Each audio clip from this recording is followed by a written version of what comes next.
SVN education में आप सभी का स्वागत है। आज हम लोग संख्या पद्धति में ही एक छोटा सा टॉपिक पढ़ेंगे, संख्याओं पर भाग की संक्रिया। ये तो हेडिंग हो गया कि संख्याओं पर भाग की संक्रिया। इंग्लिश में कहिएगा तो operation of division of numbers on numbers. इसमें प्रश्न किस तरह से एग्जाम में पूछा जाता है हम लोग उस पर बात करेंगे और बेसिक से बात करेंगे, ठीक ना बाबू। जैसे भाग देने का तरीका तो आपको पता है कि इसी तरह से होता है। पहला ये होता है भाजक, भाज्य, भागफल और नीचे आता है जो भी शेष, उसे हम क्या कहते हैं, शेषफल कहते हैं। ठीक बाबू, इतना ही में प्रश्न बनता है। जो इस टॉपिक को हम लिखे हैं संख्याओं पर भाग की संक्रिया, उस पर जो भी प्रश्न बनेगा वह इतना ही में आपका प्रश्न बनेगा। तो आप पढ़े भी होंगे कि अगर हमें भाज्य ज्ञात करना है, जिसमें भी हमको भाग देना है उसे यदि हमको ज्ञात करना है, तो भाज्य बराबर, यह एक फार्मूला बन जाता है, भाज्य बराबर भाजक भाजक गुणे भागफल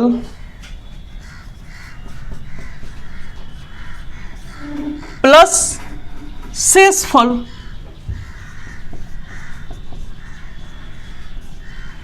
ठीक बाबू,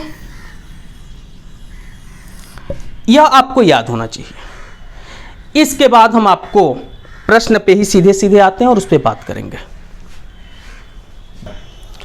ध्यान दीजिए बाबू, आपके सामने एक छोटा सा प्रश्न है जो कि हर एग्जाम में पूछा जाता है। जब किसी संख्या को 8 से भाग दिया जाता है, जब किसी संख्या को 8 से भाग दिया जाता है तो शेषफल 5 प्राप्त होता है। कोई संख्या है जिसमें हम 8 से भाग दिए तो शेषफल कितना प्राप्त हो गया बाबू, 5 प्राप्त हो गया। यदि हम उसी संख्या में 2 से भाग दें तो शेषफल कितना प्राप्त होगा, प्रश्न हमसे यही पूछा है। ठीक, इसको बनाने का जो तरीका होगा, सॉल्यूशन, आंसर तो आएगा आपका 1 सेकेंड में। क्वेश्चन देख करके आप बना लीजिएगा, लेकिन पहले हम आपको बेसिक बताते हैं कि इस प्रश्न को बेसिक कैसे बनाया जाए। मान लिया जाए कि वह कोई संख्या, हम नंबर लिख लेते हैं, इसमें हमको भाग देना है किससे बाबू, 8 से भाग देना है।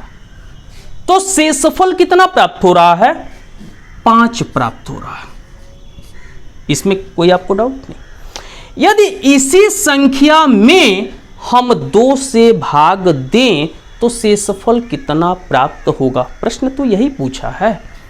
अगर हम कहें कि 8 का टेबल हम कुछ टाइम्स पढ़े होंगे, तो मान लेते हैं x टाइम्स पढ़े, तो नंबर यदि हमको प्राप्त करना है तो क्या होगा, 8 का x में गुणा करा दें तो 8x प्लस 5 हो गया। नंबर तो यही ना प्राप्त होगा, और इसमें हमको 2 से भाग लगाना है, तो आप भाग इसमें भी लगा सकते हैं 2 से, अगर आपको अलजेब्रा का भाग पता हो तो। और नहीं तो आप यहां लेट मान सकते हैं। लेट माना x बराबर 1। अगर x का वैल्यू हम 1 रखें तो संख्या हमको क्या प्राप्त होगा बाबू, 8 गुणे 1 प्लस 5, 8 एक नम 8 और 5 13 प्राप्त होगा, यही ना होगा। अगर 13 में हम 2 से भाग दें तो हमको शेषफल कितना प्राप्त होगा, तो इसमें हम भाग लगाते हैं 2 से और हम रिमाइंडर प्राप्त करें तो देखिए क्या आ गया बाबू, रिमाइंडर हमको 1 प्राप्त हुआ कि नहीं हुआ, बात समझ रहे हैं। अगर हम 13 में अगर हम 8 से भाग लगाएं तो रिमाइंडर हमको 5 ही प्राप्त होगा, आप चेक कर लीजिएगा। अगर हम x का मान 1 न रख के 2 रखें तो हमको नंबर क्या प्राप्त होगा बाबू, 8 गुणे 2 प्लस 5 21 होगा। और 21 में यदि हम 2 से भाग लगाए तो हमको रिमाइंडर कितना प्राप्त होगा बाबू, 1 ही प्राप्त होगा। रिमाइंडर का मतलब क्या होता है, शेषफल होता है।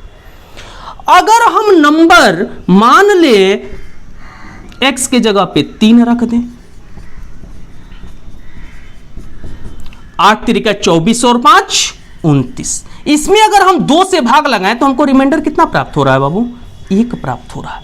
तो कहने का बात यह है कि अगर वह संख्या 13 भी हो सकता है, 21 भी हो सकता है, 29 भी हो सकता है। इन संख्याओं में जब हम 8 से भाग लगाएंगे तो शेषफल हमको 5 प्राप्त होगा, और जबकि 2 से भाग लगाएंगे तो शेषफल हमको 1 1 1 प्राप्त होगा। आप बात समझ रहे हैं ना? x का हम कोई भी मान रखें, आप चेक कर सकते हैं, x का मान 4 रख लीजिए, 5 रख लीजिए, 6 रख लीजिए, एंड सो ऑन, जो मन करे आप वो रखिए, तो आपको रिमाइंडर कितना प्राप्त होगा बाबू? 1 प्राप्त होगा। आप मेरी बात को समझ रहे हैं ना? तो यह हो गया क्या? बेसिक कंसेप्ट हो गया। इसको आप नोट डाउन कर लीजिएगा। अगला जो हम प्रश्न बोलेंगे उसको 2-3 बार हम रिपीट करेंगे, लिखेंगे नहीं बोर्ड पे, ठीक बाबू? तो आप एक बार इसका फॉर्मेट को आप लिख लीजिएगा और समझ लीजिएगा। अगला जो क्वेश्चन हम बोलेंगे वो ऐसे ही बोल देंगे और आप उसको इस प्रश्न से रिलेट करा करके आप जवाब कमेंट बॉक्स में भी दे दीजिएगा, जो आपको हम होमवर्क में देंगे, ठीक बाबू? तो इसको अब बनाना हो तो हम कैसे बनाएंगे उस पर हम थोड़ा सा बात करते हैं। ध्यान दीजिए बाबू, प्रश्न बोला कि जब किसी संख्या को 8 से भाग दिया जाए, भाग देना है किससे? 8 से। डी क्या होता है? डिवाइजर होता है, जिससे भाग दिया जाता है, ठीक ना? कोई नंबर है उसमें हमको भाग किससे देना है? 8 से। तो जब 8 से भाग दिए तो हमको रिमाइंडर कितना प्राप्त हो गया? 5 प्राप्त हो गया। और इसी संख्या में हमको भाग किससे देना है? तो 2 से भाग देना है, और हमसे रिमाइंडर पूछ दिया है। संख्या एक ही है, उस संख्या में 8 से भाग दिए थे तो रिमाइंडर 5 हुआ था, जबकि उसी संख्या में 2 से भाग देंगे तो रिमाइंडर कितना आएगा? तो हम डायरेक्ट 5 में 2 से भाग लगा देंगे और रिमाइंडर प्राप्त कर लेंगे, तो हमारा आंसर 1 आ जाएगा, और यही हमारे प्रश्न का आंसर होगा। अब बात समझ रहा? अब एक बाबू हम एक अगला प्रश्न आपके सामने बोलते हैं, आप उसको बनाइएगा, ठीक ना? जब किसी संख्या को, मेरी बातों को ध्यान से सुनिएगा, जब किसी संख्या को 18 से भाग दिया जाता है तो शेषफल 18 से भाग दिया जाता है तो शेषफल 5 प्राप्त होता है। बात समझ गया? जब किसी संख्या को 18 से भाग दिया जाता है तो शेषफल 5 प्राप्त होता है। उसी संख्या में यदि हम 6 से भाग लगा दें तो रिमाइंडर कितना प्राप्त होगा? आप बात समझ गए? प्रश्न एक बार हम पुनः रिपीट करते हैं। जब किसी संख्या में 18 से भाग लगाते हैं तो रिमाइंडर 5 प्राप्त होता है। उसी संख्या में यदि हम 6 से भाग लगाएं तो रिमाइंडर कितना प्राप्त होगा? बात समझ गए? तो सीधा सीधा कंसेप्ट तो यही ना है कि 5 में हमको 6 से भाग लगा देना है, तो रिमाइंडर कितना प्राप्त होगा बाबू? 5 ही प्राप्त होगा। काफी लोग कंफ्यूज होंगे कि 5 में 6 से भाग लगाने पे, यही ना? तो 5 हम लिख लिए, 6 से भाग लगाना है तो 6 का टेबल पढ़ेंगे, तो 6 का टेबल कितना टाइम्स पढ़ेंगे बाबू? तो 0 टाइम्स पढ़ेंगे, तो यहाँ 0 हो जाएगा और 5 में से 0 जाएगा तो 5 आ जाएगा। रिमाइंडर हमारा कितना आ गया बाबू? 5 आ गया, और यही हमारे प्रश्न का क्या हो गया? आंसर हो गया। बात समझ गया? एक प्रश्न हम आपको और बोलते हैं, उसको आप बनाने की कोशिश कीजिए।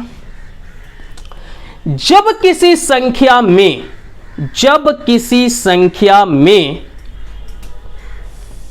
7 से भाग दिया जाता है, 7 से भाग दिया जाता है तो रिमाइंडर 3 प्राप्त होता है। जब किसी संख्या में 7 से भाग दिया जाता है तो रिमाइंडर 3 प्राप्त होता है। उसी संख्या में यदि हम 2 से भाग लगाएं तो रिमाइंडर कितना प्राप्त होगा? उसी संख्या में यदि 2 से भाग लगाएं तो रिमाइंडर कितना प्राप्त होगा?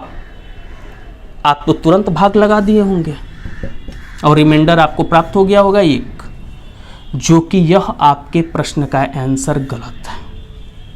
अब आप कंफ्यूज हो गए होंगे कि अभी सर जी बता रहे थे कि डायरेक्ट रिमाइंडर में भाग लगाना है, लेकिन उसमें एक कंडीशन है, उसको हम वहां न बता के अब आपको बता रहे हैं। इसको कहिए तो एक बार हम प्रूफ करते हैं, उसके बाद आप खुद समझ जाइएगा। दोनों बातों को हम आपको रिलेट कराएंगे कि किस प्रश्न में यह ट्रिक लगेगा। बुक में भी जनरली आप देखिएगा तो डायरेक्ट जो पिछला 2 प्रश्न बनाए हैं उसी पे आधारित ये डायरेक्ट दे देता है कि जो दूसरा भाजक है जिसे भाग देना है उससे शेषफल में भाग लगा करके रिमाइंडर प्राप्त कर लिया जाता है। लेकिन इसका हम आपको बेसिक बना करके दिखाते हैं कि क्यों यह गलत है। ठीक बाबू? प्रश्न आपको याद है कि 7 से भाग लगाए थे तो रिमाइंडर 3 आया था, अब 2 से भाग लगाना है। मान लिया जाए संख्या वह क्या है, नंबर लिख लिया, नंबर में हमको भाग लगा देना है, किससे, 7 से भाग लगा देंगे। तो जब 7 से भाग लगाएंगे तो रिमाइंडर हमको कितना प्राप्त हुआ बाबू, 3 प्राप्त हो गया। अब हम आपसे बोलें कि कितना टाइम्स गया होगा, तो x टाइम्स मान लिया जाता है। तो अगर हम यहाँ संख्या की बात करें तो लेट माना नंबर की बात करें तो 7x प्लस 3 हो जाएगा, 7x प्लस 3। अब हम मान लेते हैं लेट x इक्वल टू बाबू 1। तो संख्या क्या आएगा बता रहे हैं, 7 एक 7 और प्लस 3 10 हो गया। इसमें हमको भाग लगाना है, किससे, 2 से लगाना है। तो रिमाइंडर कितना आ जाएगा बाबू, 0 आ जाएगा। अगर इसको काटेंगे तो 5 जो आता है ना वो भागफल आता है, बात समझ रहा है ना। अगर हम बात करें आपसे x का दूसरा डाटा 2 ले लें तो नंबर जो प्राप्त होगा वो 7 × 2 + 3 17 हो जाएगा। 17 में अब हम अगर 2 से भाग लगाएं तो रिमाइंडर कितना प्राप्त होगा, 1 प्राप्त हो जाएगा। अगर हम x का मान 3 रख लें तो जो नंबर प्राप्त होगा 7 × 3 = 21 और 3 कितना हो जाएगा बाबू, 24 हो जाएगा। और 24 में जब हम 2 से भाग लगाएंगे तो रिमाइंडर कितना प्राप्त होगा बाबू, 0 होगा। देखिए बाबू, कभी 0 आ रहा है, कभी 1 आ रहा है, पुनः 0 आ गया। तो क्या किसी संख्या में आप 2 से भाग लगाइएगा तो रिमाइंडर आपका 2 आएगा या बदलेगा? कभी रिमाइंडर तो एक ही आना चाहिए ना। इसका जो आंसर होगा वह कांट बी सेड होगा, कांट बी सेड होगा, निर्धारित नहीं किया जा सकता, ज्ञात नहीं किया जा सकता। आप बात समझ रहे हैं? क्यों ऐसा हुआ इस पे हम थोड़ा सा आपको बात करें तो ये तो आपको बेसिक चीज हम बता दिए, और अब हम इसमें किस तरह से पहचानेंगे कि किस प्रश्न में हम डायरेक्ट भाग देंगे और किस में डायरेक्ट भाग नहीं देंगे। इस चीज को हम थोड़ा सा समझ लें। जो पहला प्रश्न हम आपको बोले थे उसमें आप देखिएगा कि इसका यह फैक्टर होगा। यहां पे फैक्टर क्या है, नॉट फैक्टर है, गुणनखंड नहीं है। जो दूसरा भाजक है वह पहले भाजक का क्या होना चाहिए, फैक्टर होना चाहिए। अभी जो हम आपको पिछला प्रश्न कराए थे कि 18 से भाग दिया जाए तो रिमाइंडर कुछ आया था, 5 आया था। अब पुनः 6 से भाग दिया जाए, जस्ट इसके पीछे वाला प्रश्न कि 18 से भाग दिए किसी संख्या में तो रिमाइंडर कितना आया था बाबू, 5 आया था। अगर उसी संख्या में हम 6 से भाग लगाएं तो रिमाइंडर कितना प्राप्त होगा। तो आपको इसके बारे में हम थोड़ा सा ये बता दें कि अब देखिए क्या यह इसका फैक्टर है कि नहीं, तो फैक्टर है। आप बात समझ गए ना। तो यदि फैक्टर रहेगा तभी डायरेक्ट हम भाग देंगे, नहीं तो नहीं देंगे। उसका आंसर ही हम निर्धारित नहीं कर पाएंगे कि उसका आंसर क्या होगा। आप बात समझ रहे हैं ना बाबू। तो एक प्रश्न हम और आपको बोलते हैं, आप उसको समझ लीजिए फिर इसके आगे चलते हैं। प्रश्न आप ध्यान से सुनिएगा। जब किसी संख्या में 32 से भाग दिया जाता है, 32 से भाग दिया जाता है तो रिमाइंडर आपका 18 प्राप्त होता है। रिमाइंडर कितना प्राप्त होता है, 18 प्राप्त होता है। उसी संख्या में जब हम 16 से भाग देंगे तो रिमाइंडर कितना प्राप्त होगा, रिमाइंडर कितना प्राप्त होगा। तो आपको सीधा सीधा देखना है क्या इसका यह फैक्टर है, तो फैक्टर है क्योंकि 16 दूनी 32 होता है, ठीक ना बाबू। तो डायरेक्ट हम 18 में 16 से भाग लगाएंगे और रिमाइंडर प्राप्त करेंगे तो रिमाइंडर कितना प्राप्त हो जाएगा बाबू, 2 प्राप्त हो जाएगा। और यही हमारे प्रश्न का क्या हो जाएगा बाबू, आंसर हो जाएगा। आप बात समझ रहे हैं ना। हाँ बाबू, एक और क्वेश्चन आप ध्यान से सुनिएगा। जब किसी संख्या को 361 से भाग दिया जाता है तो शेषफल 47 प्राप्त होता है। बात समझिएगा। जब किसी संख्या को 361 से भाग दिया जाता है तो शेषफल कितना प्राप्त होता है, 47 प्राप्त होता है। उसी संख्या को जब हम 19 से भाग लगाएंगे तो शेषफल कितना प्राप्त होगा। यह क्वेश्चन CGL मेंस 2015 में पूछा हुआ है, ठीक बाबू, देखिए कितना आसान सवाल पूछा है कि जब किसी संख्या में 361 से भाग लगाएंगे तो रिमाइंडर 47 प्राप्त होगा, उसी संख्या में 19 से भाग लगाएंगे तो शेषफल कितना प्राप्त होगा। तो आप सबसे पहले देखिए कि क्या 361 का यह फैक्टर है कि नहीं, तो फैक्टर है, सीधी सी बात है। यदि फैक्टर है तो हम डायरेक्ट इसमें भाग लगाएंगे, 19 दूनी 38 और रिमाइंडर हमारा 9 प्राप्त हो जाएगा और यही हमारे प्रश्न का क्या होगा बाबू, आंसर हो जाएगा। अगर इसका यह फैक्टर नहीं रहेगा तो उसका आंसर क्या होगा, कांट बी सेड, निर्धारित नहीं किया जा सकता। उसका 2, 3, 4 तक भी रिमाइंडर प्राप्त हो सकता है। तो क्या किसी संख्या में हम किसी संख्या से भाग लगाएंगे तो रिमाइंडर उसका 3, 4, 5 आएगा, एक ही रिमाइंडर प्राप्त होता है। बात समझ गए? ध्यान दीजिए बाबू, इसी तरह के प्रश्न में एक स्टेप थोड़ा सा बढ़ जाता है। प्रश्न हम बोलते हैं, आप नोट डाउन भी कर सकते हैं, उतना धीरे बोलेंगे, ठीक ना बाबू। जब किसी संख्या में, क्या बोले, जब किसी संख्या में 5 से भाग दिया जाता है तो रिमाइंडर, जब किसी संख्या में 5 से भाग दिया जाता है तो रिमाइंडर 3 प्राप्त होता है। जब किसी संख्या में 5 से भाग दिया जाता है तो रिमाइंडर 3 प्राप्त होता है। उस संख्या के दुगुने को, शब्दों पे ध्यान दीजिएगा, उस संख्या को नहीं, उस संख्या के दुगुने को यदि हम 5 से ही भाग लगाएं तो रिमाइंडर कितना प्राप्त होगा, प्रश्न यही है। एक बार हम रिपीट कर देते हैं, जब किसी संख्या में 5 से भाग दिया जाता है तो रिमाइंडर 3 प्राप्त होता है। उस संख्या के दुगुने को यदि हम 5 से भाग लगाएं तो रिमाइंडर कितना प्राप्त होगा। बात समझना है? तो आपको कुछ नहीं करना है, संख्या को वह डबल बोला है ना बाबू, संख्या को दोगुना कर दीजिए। तो आपको एक ही काम करना है, रिमाइंडर को भी आपको दोगुना कर देना है। तो 3 दूनी बाबू 6 हो जाएगा। और जब रिमाइंडर को डबल कर देंगे, यदि संख्या को डबल बोलेगा तभी रिमाइंडर को डबल करेंगे।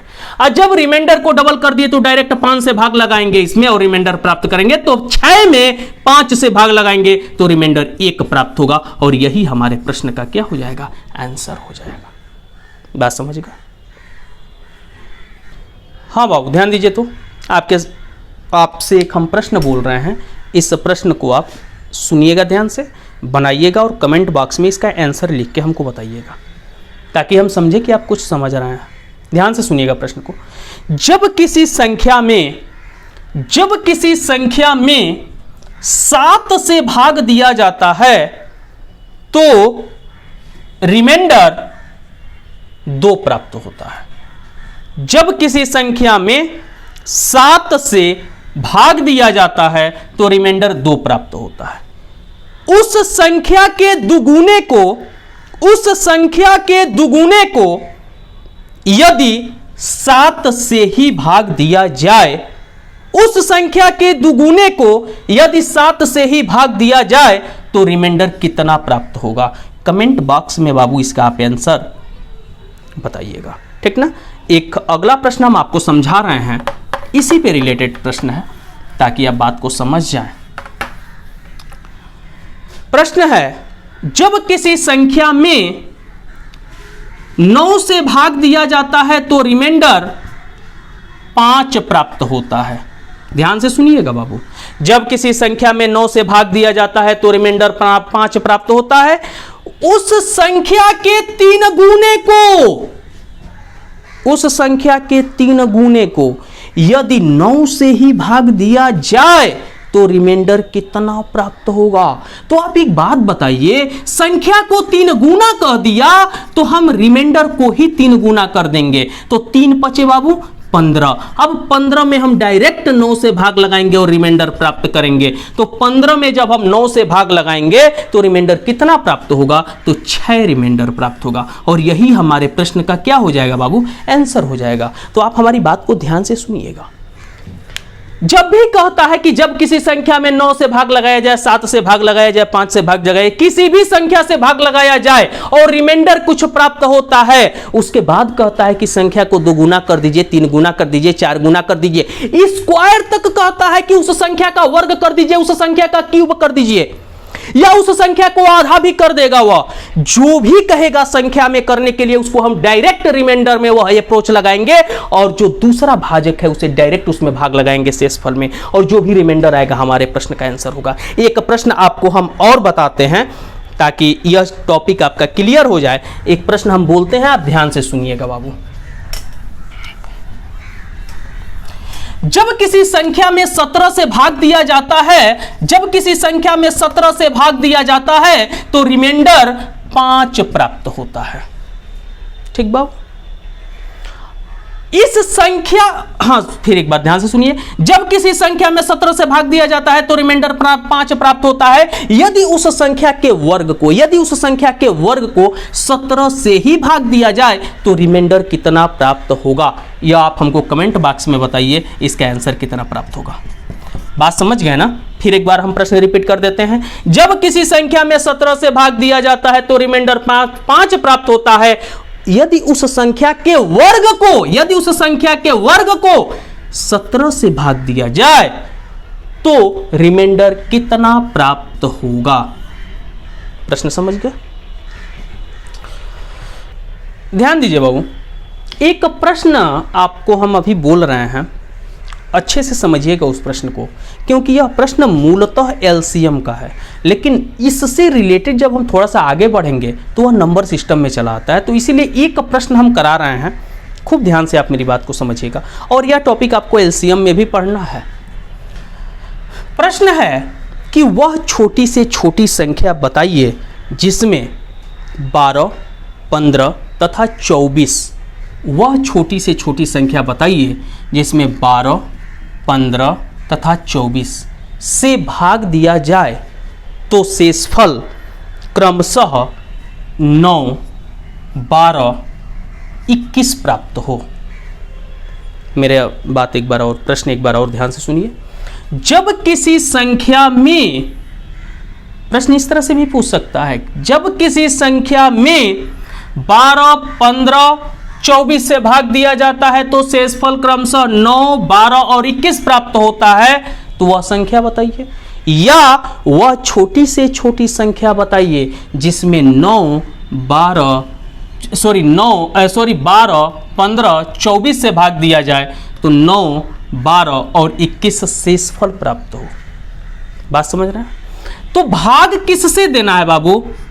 12, 15, 24 से। तो रिमाइंडर कितना प्राप्त हो रहा है? 9, 12, 21 प्राप्त हो रहा है। तो वह संख्या आपको बताना है, छोटी से छोटी संख्या बताना है। ध्यान दीजिएगा। तो हम क्या करेंगे? 12, 15, 24 का एलसीएम प्राप्त करेंगे, प्राप्त करेंगे। कब एलसीएम प्राप्त करेंगे इस पे भी आप विचार कीजिएगा। सबसे पहले हम इसका अंतर देखेंगे, अंतर कितना आ रहा है। अंतर आप ध्यान से देखिए, 12 में से 9 जाएगा तो बाबू 3 हो जाएगा, 15 में से 12 जाएगा तो 3, 24 में से 21 जाएगा तो 3। यदि अंतर बराबर बराबर आ जाता है तभी हम इन संख्याओं का एलसीएम लेंगे, अन्यथा नहीं लेंगे। तो इसका एलसीएम कितना आ जाएगा बाबू? 120 आ जाएगा। आप एलसीएम निकालिएगा तो आपको पता चलेगा कि एलसीएम कितना आ गया? 120 आ गया। जब इन संख्याओं का एलसीएम 120 प्राप्त हो गया तो जो भी अंतर बराबर प्राप्त हुआ था 3, 3, 3, तो इसमें से हम 3 को क्या कर देंगे बाबू? माइनस कर देंगे, अर्थात 117 वह सबसे छोटा संख्या है जिसमें 12, 15, 24 से भाग देने पर रिमाइंडर 9, 12 और 21 प्राप्त हो रहा है। बात समझ रहा है? वह सबसे छोटा नंबर क्या है? 117 है। तो आप मेरी बात को एक बार पुनः ध्यान से सुनिए। प्रश्न पूछेगा आपसे कि वह सबसे छोटी संख्या बताइए जिसमें 12, 15, 24 से भाग दिया जाता है तो रिमाइंडर शेषफल क्रमशः 9, 12, 21 प्राप्त होता है। तो आपको क्या करना है? सबसे पहले जिससे भाग देना है अर्थात भाजक और शेषफल का अंतर देखना है। 3, 3, 3, अगर शेषफल बराबर, अगर अंतर बराबर प्राप्त हो गया तो हम इस भाजक का एलसीएम प्राप्त करेंगे और उसमें से जो भी अंतर आया है उसको माइनस कर देंगे, तो 117 हमारे प्रश्न का क्या हो गया बाबू? आंसर हो गया। हाँ बाबू, एक प्रश्न हम बोल रहे हैं, आप उसको बना करके उसका आंसर कमेंट बॉक्स में लिखिएगा। वह छोटी से छोटी संख्या बताइए जिसमें जिसमें वह छोटी से छोटी संख्या बताइए जिसमें 24, 30 एवं 20 से भाग दिया जाए, 24, 30 एवं 20 से भाग दिया जाए तो रिमाइंडर 20, 26 एवं 16 प्राप्त हो। बात समझ गए? वह छोटी से छोटी संख्या बताइए जिसमें 24, 30, 20 से भाग दिया जाए तो रिमाइंडर क्रमशः 20, 26 और 16 प्राप्त हो। तो आप इसका आंसर हमको कमेंट बॉक्स में लिख करके बताइएगा, ठीक ना बाबू। अगला चीज़ इसमें हम आपको अभी शुरू कर रहे हैं पढ़ाना, जब अंतर और समान हो। बहुत लोगों को तकलीफ होगा कि अंतर और समान पे सर जी बताएं अब, क्योंकि इसमें देखिए सब में अंतर 4-4 का आ रहा है, ये हम आपको हिंट दे दिए, ठीक ना। आपके सामने प्रश्न है, अगला प्रश्न हम पढ़ रहे हैं, वह संख्या कौन सी है जिसमें 7 से भाग देने पर, वह संख्या कौन सी है जिसमें 7 से भाग देने पर रिमाइंडर 4 प्राप्त होता है जबकि 9 से भाग देने पर 3 प्राप्त होता है। 9 से भाग देने पर 3 प्राप्त होता है। बात समझ गए? वह संख्या कौन सी है जिसमें 7 से भाग देने पर रिमाइंडर 4 प्राप्त होता है जबकि उसी संख्या में 9 से भाग देने पर रिमाइंडर 3 प्राप्त होता है। आप बताइए क्या अंतर समान है? सबसे पहले तो हमको यही चेक करना है। तो यहां अंतर कितना आ गया बाबू? 3 का आ गया। यहां कितना आ गया? 6 आ गया। क्या समान दिख रहा है? नहीं, समान नहीं है। बात समझ रहे हैं? तो इसको बनाने का जो तरीका होगा हम उस पर बात करते हैं। इसका बेसिक बहुत ही पेचीदा है थोड़ा सा, लेकिन हम आपको बताएंगे, ठीक बाबू। उसके बाद बताएंगे कि इसको एग्जाम हॉल में कैसे बनाना है, ठीक ना। ध्यान दीजिएगा, संख्या में हमको भाग लगाना है। किससे भाग लगाना है बाबू? 7 से भाग लगाना है। तो रिमाइंडर कितना प्राप्त हो रहा है? 4 प्राप्त हो रहा है। ये प्रश्न बोल रहा है कि संख्या में 7 से भाग लगाए तो रिमाइंडर 4 प्राप्त हो गया। फिर वो प्रश्न ही बोला है कि अगर उसी संख्या में हम भाग किससे लगा दें बाबू? 9 से, तो रिमाइंडर कितना प्राप्त हो रहा है? 3 प्राप्त हो रहा है। यही ना बात बोला है। तो एक बात बताइए, जब हम 7 का टेबल पढ़े होंगे कुछ टाइम्स तो मान लेते हैं कि x टाइम्स पढ़े थे, और इसी बात को जब 9 से हम पढ़ेंगे तो इसको y टाइम्स भी मान सकते हैं, ठीक बाबू। अब इसका हम बेसिक पे आते हैं। तो वह संख्या क्या होगा? आप हमसे एक बात बताइए, अगर नंबर की बात करें तो दोनों संख्या तो समान ही ना है।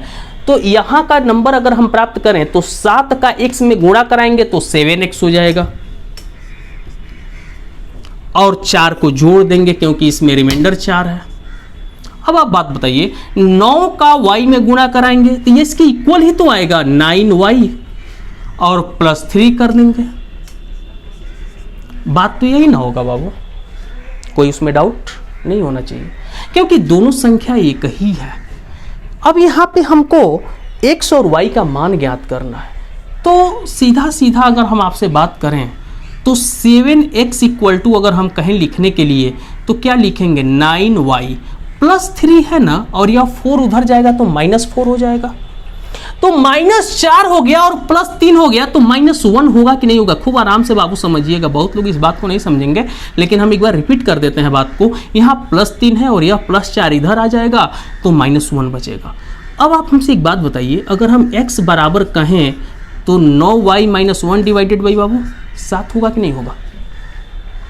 अब हम यहाँ पे y का मान रखेंगे। y का मान अगर हम 1 रखें, ध्यान दीजिएगा, तो 9 1 का 9, और 9 में से 1 जाएगा तो 8 डिवाइडेड बाई 7, तो हमारा x का मान होगा, क्या होगा बाबू? 8 डिवाइडेड बाई 7। तो क्या कभी हम भाग देते हैं तो 8/7 कभी यहाँ आता है क्या? एक नेचुरल नंबर आता है, 1 2 3 4 5 इसी तरह का ना, 0 भी आ सकता है पूर्ण में ले लें तो। लेकिन अगर हम y का मान 2 रखें बाबू तो 9 दूनी 18 में से 1 जाएगा तो 17, तो x का मान क्या 17 डिवाइडेड बाई 7 आएगा? नहीं आएगा, या दोनों नंबर x का नहीं हो सकता। तो y का मान अगर हम 3 रखें तो 9 3 27 में से 1 जाएगा तो 26 डिवाइडेड बाई 7 नहीं आएगा। अगर हम y का मान 4 रखें तो 9 4 को 36 में से 1 जाएगा तो कितना बाबू? 35 डिवाइडेड बाई 7, तो 7 5 35, तो x का मान कितना आ गया? 5 आ गया, और y का मान कितना आ गया है, 4 आ गया है। तो अब आप यहाँ पे ध्यान से देखिए, x का मान जब हम 5 रख रहे हैं तो कितना आ गया, 7 पच्चे 35 और 4 39। अगर हम y का मान 4 रख दें तो 9 चौको 36 और 3 बाबू 39, दोनों संख्या 39 प्राप्त हुआ कि नहीं हुआ, आपको दिखाई दे रहा है ना। तो इतना पेचीदा कंसेप्ट आप बताइए एग्जाम हॉल में लगाने लगिए तो बहुत पेचीदा हो जाएगा नहीं। तो इसको सबसे आसान तरीका से हम क्या कर सकते हैं, तो इस तरह के प्रश्नों को हम बाई ऑप्शन चलते हैं, इसका कोई विकल्प नहीं है, बाई ऑप्शन चलते हैं।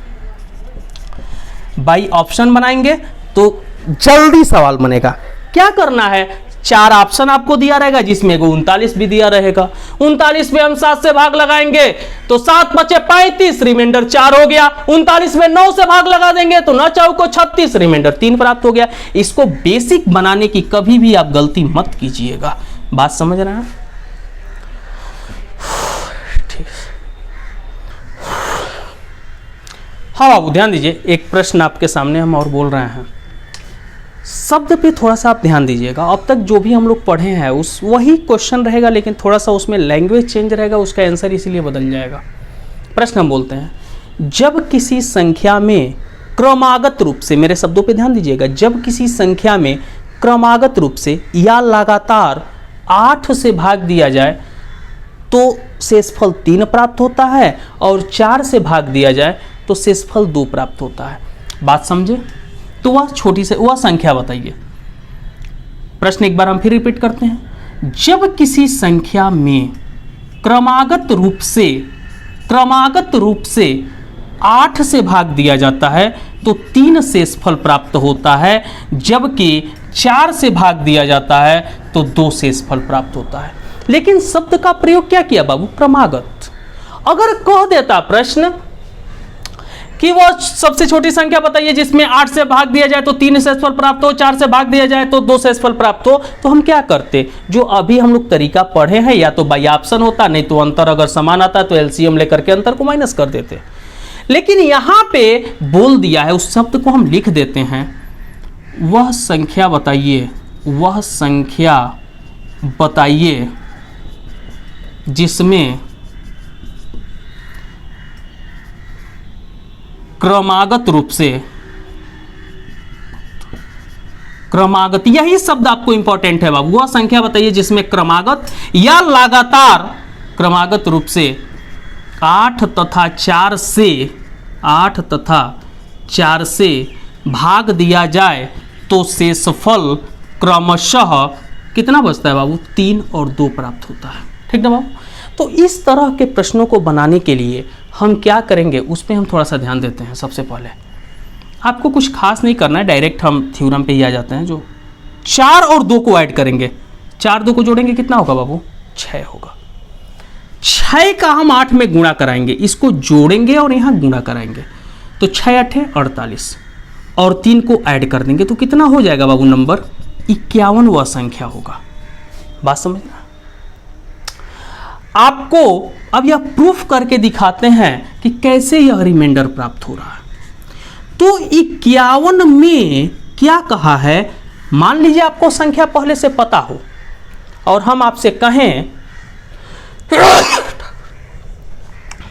सॉरी, अगर हम आपसे कहें कि 51 में क्रमशः 8 तथा 4 से भाग लगाइए और रिमाइंडर बताइए, क्रमशः या क्रमागत रूप से भाग लगाइए और रिमाइंडर बताइए। तो 51 में हमको बाबू पहले 8 से भाग लगाना है और पुनः 4 से भाग लगाना है, और हम इधर लिखेंगे रिमाइंडर।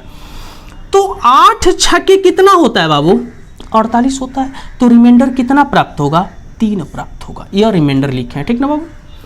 अब 6 में हम 4 से भाग लगाएंगे तो 4 एक 4, तो रिमाइंडर कितना प्राप्त हो गया, 2 हो गया। देखिए यही ना 3 और 2 प्रश्न में दिया था, 3 रिमाइंडर 8 से और 4 से 2।